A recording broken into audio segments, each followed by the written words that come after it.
नमस्कार, आप देख रहे हैं हल्ला बोल टीवी। मैं हूं दीपक शर्मा और आज जिस तरह से कांग्रेस मुख्यालय सदाकत भवन में बड़ी संख्या में, सैकड़ों की संख्या में बीजेपी कार्यकर्ताओं ने धावा बोला, हमला किया, पत्थर चले, बड़ी संख्या में कांग्रेस कार्यकर्ता घायल हुए, बीजेपी कार्यकर्ता भी घायल हुए और पुलिस वहां आरोप है कि बड़ी संख्या में मौजूद थी लेकिन मूक दर्शक बनी हुई थी। इस पर बात करने के लिए, इस पर चर्चा करने के लिए हमारे साथ हैं पूर्व आईपीएस अधिकारी आर.के. मिश्रा और हमारे साथ हैं हमारे वरिष्ठ संवाददाता अंकित, जो अभी अभी सदाकत आश्रम से आ रहे हैं वहां का जायजा लेकर। तो स्वागत है सर आपका। बहुत बहुत धन्यवाद। आज जिस तरह से वहां हुआ है हमला और जिस तरह से पत्थर चले हैं, इसके बारे में अंकित सबसे पहले आप हमें बताइए कि वहाँ हुआ क्या है। एक्चुअली वहाँ पे होली क्रॉस की ओर से भाजपा के समर्थक लगभग 300 से 400 की संख्या में सदाकत आश्रम कांग्रेस ऑफिस की ओर बढ़ रहे थे।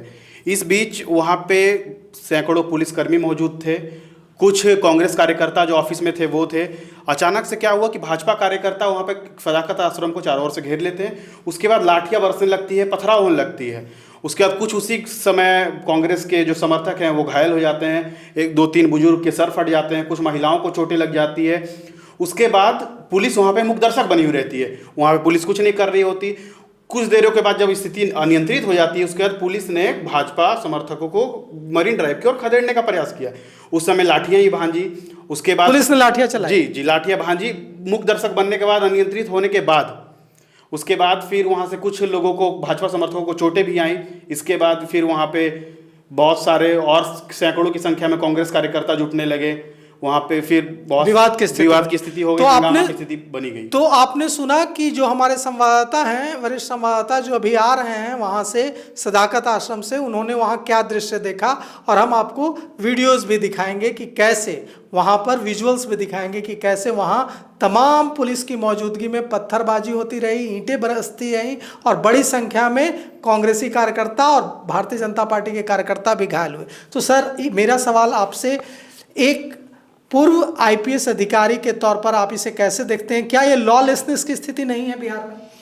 ये तो बिल्कुल लॉलेसनेस है और ये तो राजनीतिक पार्टियों को ये समझना होगा कि आप किस तरह का आदर्श आम जनता के सामने में प्रस्तुत करना चाहते हैं। पुलिस हर मर्ज की दवा नहीं हो सकती। पुलिस ने लाठीचार्ज किया, जब देखा कि स्थिति नियंत्रण से बाहर हो गई है तब अपने कार्य में जुटी। लेकिन ये तो भारतीय जनता पार्टी के कार्यकर्ताओं को ये समझना चाहिए कि आपको किसी भी प्रकार के प्रदर्शन करने के लिए स्वतंत्रता है, लेकिन किसी दूसरे पार्टी के कार्यालय पर जाकर अपराधी की तरह आक्रमण करने का अधिकार आपको नहीं है। सभ्य समाज में और संस्कृत समाज में ऐसी गतिविधि कहीं से भी जायज़ नहीं है। तो पहले सवाल इसका भी तो भारतीय जनता पार्टी के कार्यकर्ता उठा रहे हैं कि कैसे दरभंगा में नरेंद्र मोदी की माताजी स्वर्गीय हीराबेन के लिए आपत्तिजनक और बेहद अपमानजनक शब्दों का इस्तेमाल किया गया। हालांकि उसके आरोपी रिजवी उर्फ राजा को पुलिस ने गिरफ्तार कर लिया और उससे पूछताछ चल रही है, लेकिन इसके बावजूद इस तरह से किसी पार्टी के मुख्यालय पर हमला किया जाना और तोड़फोड़ करना, यह तो कहीं से जायज़ नहीं है। नहीं, यदि एक ऐसी महिला जो इस दुनिया में नहीं है और जो प्रधानमंत्री जी की माता जी हैं, किसी भी ऐसी महिला, चाहे वो प्रधानमंत्री की माता जी हो, किसी आम नागरिक के परिवार की सदस्य हो, उसके खिलाफ अपमानजनक शब्दों का प्रयोग भारतीय संस्कृति, संस्कार और एक जो हमारी लंबी सनातन परंपरा है उसके बिल्कुल विरुद्ध में है। ऐसे करने वाले को सोचना चाहिए कि उनके घर में माता बहनें हैं, क्या उनके माता बहनों के विषय में कोई इस तरह की टिप्पणी करे तो उन्हें अच्छा लगेगा? तो इसे हमेशा, और राजनीतिक हलकों में तो कम से कम ऐसे व्यवहार से, ऐसे शब्दों के प्रयोग से बचना चाहिए। तो गलती तो हुई है, बहुत बड़ी गलती हुई है, और पार्टी को, कांग्रेस पार्टी को भी ऐसे व्यक्ति को पार्टी के खिलाफ कार्रवाई के लिए कार्रवाई भी करनी चाहिए, उनको निकाला जाना चाहिए और पुलिस में केस हुआ तो ऐसे व्यक्ति को तत्काल ट्रायल करा के सजा दे के समाज में एक अच्छा संदेश देने की परंपरा कायम होनी चाहिए। कांग्रेसियों का आरोप है कि जब 300-400 की संख्या में भारतीय जनता पार्टी के कार्यकर्ता वहां पहुंच गए और तोड़फोड़ करने लगे, एक गाड़ी जो वहां खड़ी थी उसमें आग लगाने की कोशिश की, कई गाड़ियां तोड़ दी गई, कई कांग्रेस कार्यकर्ताओं को पीटा गया, कुछ महिला कार्यकर्ताओं को चोट आई है। तो उनका कहना है कि लोकतंत्र है और लोकतंत्र में हर पार्टी को अपना दफ्तर चलाने, दफ्तर को आगे बढ़ाने का हक है। तो ऐसे में कांग्रेस कार्यालय में घुसकर जिस तरह से हमला हुआ और पुलिस मुख दर्शक रही, पुलिस ने बाद में हस्तक्षेप किया लेकिन शुरू में कोई हस्तक्षेप नहीं किया, तो पुलिस पर जो इल्ज़ाम लगा है यह कितना खतरनाक है लोकतंत्र? नहीं, ये तो बात बहुत ही लाजमी है कि किसी कार्यालय घर होता है, एक तरह घर होता है, घर पे आक्रमण करना उचित नहीं है और ऐसे तो अपराधी प्रवृत्ति का द्योतक है। और मंशा यदि इस तरह की थी, एक होता है प्रदर्शन, एक होता है आक्रमण। शांतिपूर्ण प्रदर्शन के लिए पर अनुमति दी जा सकती है, लेकिन आक्रमण और पत्थरबाजी करने की अनुमति किसी को नहीं दी जा सकती है। तो मेरा मानना है कि पुलिस को समय रहते इस तरह के भीड़ को रोक देना चाहिए, उनकी गिरफ्तारी करके उनको थाने में ले जाना चाहिए। और यदि आप ऐसी कार्रवाई करते तो दोनों पार्टियों के कार्यकर्ताओं के बीच झड़प होने से बचते। तो कहीं ना कहीं पुलिस में पुलिस चूकी है, इसकी चूक हुई है। संभावना ये है कि पुलिस इंतजार करती होगी शांतिपूर्ण प्रदर्शन है तो मौका दिया, लेकिन उसी बीच अचानक से उन्होंने पथराव करना शुरू कर दिया, तब पुलिस क्रियाशील हुई होंगी। लेकिन पुलिस को सदाकत आश्रम कांग्रेस के कार्यालय से बहुत पहले ही ऐसे भीड़ को रोक देना चाहिए, क्योंकि ये सामान्य तथ्य है कि कोई भीड़ के व्यवहार को नियंत्रित करना असंभव है। वो कब भीड़ कैसे हिंसक हो जाएगी इस पे किसी का रोक नहीं चलता है। तो ऐसे में पुलिस को पहले ही कार्रवाई करनी चाहिए। हमें लगता है कि इस वरीय पदाधिकारी जो वहाँ होंगे उनसे ये कहीं ना कहीं भूल चूक हुई है। वहाँ आपकी बात अंकित डीएसपी मुरारी प्रसाद से भी हुई, क्या कुछ कहा उन्होंने? वो उस समय आए, उन्होंने बोला कि अभी हमें जांच कर लेने दीजिए, उसके बाद हम सभी आप लोगों को अपडेट देते हैं। उस समय वो जस्ट पहुंचे ही थे, उनको उतनी जानकारी नहीं थी हिंसा की। क्या कहा उन्होंने जब आपने उनसे सवाल किया कि यहाँ पर कई कांग्रेसी कार्यकर्ता को चोटें लगी हैं, पुलिस मुखदर्शक बनी रही, ऐसा आरोप लगा रहे हैं, तो इस पर उन्होंने कहा कि अगर क्या कहा? पुलिस अगर मुखदर्शक बनी हुई तो उन सब पुलिसकर्मियों पर कार्रवाई की जाएगी और बाकी के मामले की जांच हम करके आप लोगों को बताते हैं। डीएसपी ने कहा कि हम मामले की जांच करेंगे और इस मामले में कार्रवाई बिल्कुल करेंगे। तो पुलिस कह रही है सर कि अगर पुलिस मुखदर्शक रही और जो पुलिसकर्मी तैनात थे उन्होंने फौरन एक्शन नहीं लिया तो हम कार्रवाई करेंगे। अच्छी बात है, संवेदनशील पुलिस पदाधिकारी कर्तव्य होता है। यदि जिस कार्य के लिए पुलिस बल को लगाया गया है यदि उसमें भूल चूक होती है तो एक करेक्टिव एक्शन तो लेना ही चाहिए। पनिशमेंट की बात नहीं कहेंगे, कम से कम उनको एक चेतावनी देके समझा के। और ट्रेंड एक्चुअली एक बहुत बड़ी बात है कि आज हमारे पुलिस की संख्या बढ़ गई है, प्रशिक्षण की व्यवस्था उस तरह की नहीं है और पुनः प्रशिक्षण भी चाहिए, बीच बीच में उनका क्लास होना चाहिए, उनकी ट्रेनिंग होनी चाहिए। इस दिशा में हमारा प्रयास कम रहा है। पुलिस रिफॉर्म्स की दिशा में जो प्रयास होने चाहिए, केवल सिपाही की भर्ती कर लेने भर से आप ये नहीं मानेंगे कि कानून व्यवस्था ठीक हो जाएगी। उनकी ट्रेनिंग बहुत महत्वपूर्ण है। कम संख्या में ट्रेन पुलिस बल किसी भी स्थिति को संभाल लेगी, लेकिन एक फौज खड़ी कर देगी अप्रशिक्षित सिपाहियों की, उससे व्यवस्था नहीं बदलेगी। तो मुझे तो लगता है कि यदि इतनी पुलिस की संख्या में होते हुए ये नहीं काम किए हैं तो कहीं ना कहीं प्रशिक्षण का दोष है। एक पुलिस अधिकारी के तौर पर अपने पूरे करियर में कभी इस तरह की स्थिति का से सामना हुआ आपका और आपने उसको कैसे संभाला था? सैकड़ों बार हुआ। कैसे, कोई उदाहरण और कैसे संभाला था ताकि जो नए पुलिसकर्मी आपको सुन रहे हों वे कुछ सीख सकें? मुझे याद है सहरसा में आईजी था, एसपी के रूप में तो कभी ऐसा मौका नहीं मिला, क्योंकि मेरे ज़िले में एक अलग तरह का शासन था कि कहीं कोई समस्या होती थी तो लोग हमसे संवाद कर लेते थे और एसडीओ डीएसपी के माध्यम से मेरा काम हो जाता था। लेकिन एक मुझे याद है सहरसा में जब आईजी दरभंगा था तो सहरसा में एक बच्चे का एक्सीडेंट ट्रक से हो गया था। उसके बाद काफ़ी संख्या में लोगों ने भीड़ लगा दी और दुकानों में तोड़फोड़ करने लगे। मैं तो दरभंगा से सहरसा किसी जांच में आ रहा था तो रास्ते में मालूम हुआ कि ऐसी घटना घट गई। तो जब मैं वहाँ पहुँचा तो सीधे स्थिति को स्वयं हाथ में लिया और जब खबर मिली तो मधेपुरा से और सुपौल से फोर्स मंगा लिया। जब तक मैं पहुंचा तो दोनों जगह से एसपी और फोर्स आ गए, उनको लेकर मैं निकला और फिर लाठी चार्ज भी पथराव हुआ। हम लोगों ने पूरे भीड़ को हटाया, 3-4 घंटे लगी, गोली भी चलानी पड़ी और पुलिस का टफ एक्शन से ही भय होता है, तो स्थिति नियंत्रित हो गई। तो यदि आप समय रहते कार्रवाई नहीं करेंगे, भीड़ को जमने देंगे तो समस्या बढ़ेगी। सहरसा में भी कहीं न कहीं शुरू में जब भीड़ जमी थी तो वहाँ उस समय के एसपी से ये गलती हुई कि उस समय इन्होंने नहीं किया। जब भीड़ काफ़ी जम गया, तोड़फोड़ करने लगे, तो उस समय लाठी या गोली चलाना चाहिए।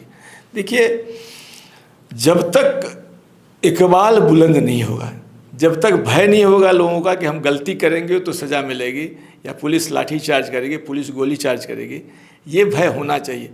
क्योंकि जब आप आम जनता को उपद्रवियों से सुरक्षा देने में सफल नहीं होंगे तो लॉलेसनेस होगा, सड़कों पे माइट इज राइट की बात होगी। हमें लगता है कि भीड़ राज स्थापित हो चुका है बिहार में। जो घटना जो पार्टी के लोग कर रहे हैं तो उनके वो आदर्श हो जा रहे हैं। जब एक पार्टी करेंगे दूसरे को कैसे रोक पाएंगे? जिस पार्टी की सरकार है उसके कार्यकर्ता उपद्रव कर रहे हैं तो क्या एग्जाम्पल दे रहे हैं? नहीं होना चाहिए। पार्टी को इस पर सोचना चाहिए। राजनीतिक लाभ के लिए छोटी बड़ी घटना को अहिंसक बनाना, हिंसक बना के आक्रमण के रूप में भीड़ जमा करना, ये पार्टी के स्वस्थ परंपरा का द्योतक नहीं है। और ऐसा नहीं लगता है कि जो सत्ता में है, जो पावर में है, उसको थोड़ा सहनशील भी होना चाहिए? प्राथमिकी दर्ज हो गई, गिरफ्तारी हो गई। यदि आपके सत्ता में शक्ति है, इमीडिएट ट्रायल कीजिए, 3 दिन में ट्रायल करा के सज़ा दे दीजिए। जो सज़ा बनता है, फांसी की सज़ा तो फांसी की सज़ा दे दीजिए। लेकिन इस तरह की घटना सिर्फ राजनीतिक लाभ लेने के लिए की जा रही है। राजनीतिक लाभ लेके समाज में अराजकता फैलाने का अधिकार किसी को नहीं है। पुलिस क्या कर लेगी भाई? आप यदि सब लोग लॉलेसनेस पे आ जाएंगे तो पुलिस, जब तक सामुदायिक पुलिसिंग की बात हम करते हैं, जब तक समाज पुलिस के साथ नहीं होता अच्छे कार्यों में, तब तक हम गोली लाठी चलाएंगे तो कहेगा देखो यदि गोली लाठी की सरकार है। वो भी एक एक्सट्रीम है। हमें चाहिए संयम बरतना। और पार्टी सरकार में मंत्री हैं, मुख्यमंत्री हैं, इन लोगों को तो अपने कार्यकर्ता को बताना चाहिए कि क्या करना है क्या नहीं करना है सब। और इससे भाजपा की शाख गिरती जा रही है। बिहार में ऑलरेडी सरकार की इतनी शाख गिर चुकी है, हमें लगता है कि इसको भी ध्यान रखना चाहिए। नहीं रखेंगे, केवल पुलिस पर सारा लोड दे देंगे और पुलिस को अच्छा, सत्तासीन पार्टी यदि कोई धरना करती है तो ये एक प्रमाणित सत्य है कि पुलिस के हाथ से लाठी उठाने में समय लगता है। वो भी सोचते हैं कि उठाएंगे तो हम पर कार्रवाई हो जाएगी, क्योंकि सत्ता के लोग हैं। सत्ता के लोग हैं तो वही प्रशिक्षण का अभाव है, ट्रेनिंग का अभाव है। सत्ता हो कि गैर सत्ता हो, जो उपद्रवी है चाहे कोई भी हो, पुलिस का डंडा रुकना नहीं चाहिए। पुलिस की जो अपनी जो कार्यशैली है उसमें बदलाव नहीं होना चाहिए। कहीं न कहीं यहाँ पर हमें लगता है कि प्रशिक्षण का अभाव, और प्रशिक्षण से ज़्यादा जब आप फोर्स को किसी जगह भेजते हैं तो इनको इंस्ट्रक्शंस क्या दिया है और सीनियर ऑफिसर उनके साथ कितना है।